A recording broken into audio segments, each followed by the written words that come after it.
সুনামগঞ্জের কয়েকটি উপজেলায় চলছে জলমহল থেকে মাছ লুটপাট। আশেপাশের কয়েকটি গ্রামের লোকজন মিলে লুটে নিচ্ছেন কোটি কোটি টাকার মাছ। এক সপ্তাহে লুট হচ্ছে ৩ উপজেলার কয়েকটি জলমহল।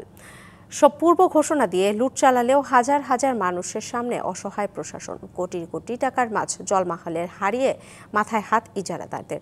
জড়িতদের বিরুদ্ধে ব্যবস্থা নিয়ে লুটতরাজ বন্ধের দাবি ভুক্তভোগীদের। প্রশাসন থেকে ইজারা নেয়া জলমহল, যার কাছে মাছ ধরার যা আছে তা নিয়েই পানিতে ঝাঁপিয়ে পড়ছে শত শত মানুষ। সুনামগঞ্জে মগের মুলুকের মতোই গেল এক সপ্তাহে দিরাই, সাল্লা ও জামালগঞ্জ উপজেলার বিভিন্ন স্থানে দল বেঁধে লুট করছে মৎস্যজীবী সমিতির নামের ইজারা দেয়া কয়েকটি বিলের কোটি টাকার মাছ। হুমকিতে অন্যান্য উপজেলার আরও কয়েকটি জলমহল। জাল্লরা এটা গেছে গিয়া এরা লুটপাট করছে। প্রায় 1-2 হাজার লোক হইব। ওরা আইয়া দূরপূর্বকভাবে আমাদের পুরাই এনেছে গিয়ে। কালার এক্সপার্ট, জর্জ স্যাপ এবং মাইল্ড অন হ্যান্ডস টেকনোলজি সমৃদ্ধ অরিক্স ক্রিস্টাল ওয়াশ। আপনার রাতেই বিল লুটের খবর পেয়ে গ্রামে গ্রামে গিয়ে লুট না করার আকুতি জানান ইজারাদাররা।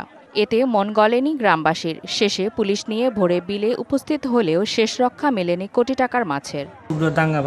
বিভিন্ন গ্রামের এই গ্রাম থেকে 4 জন, এই গ্রাম থেকে 5 জন, 5 থেকে 6 হাজার মানুষ লইয়া এই 3 তারিখে এই লাইটের দিকে বিল আর 96টা বিলের প্রায় 1 কোটি টাকার মাছ লুট করে নিয়েছি। 90 লক্ষ থেকে 1 কোটি টাকার মাছ আমরা লইয়া লুটপাট করে লইয়া গেছি। এবং প্রশাসন যদি এই বিষয়টা লিয়ে আর একটু সক্রিয়ভাবে যদি কাজ করতো তাহলে আমরা এই ক্ষতি হইতো না। লুটপাটে জড়িতদের বিরুদ্ধে ব্যবস্থা নেওয়ার আশ্বাস পুলিশের। এই বিষয়গুলো যেহেতু বিল এবং ইজারা জড়িত, এই সংক্রান্ত কর্তৃপক্ষ যারা আছেন তাদের সাথে সলা পরামর্শ করে আমরা ব্যবস্থা নিব ইনশাল্লাহ।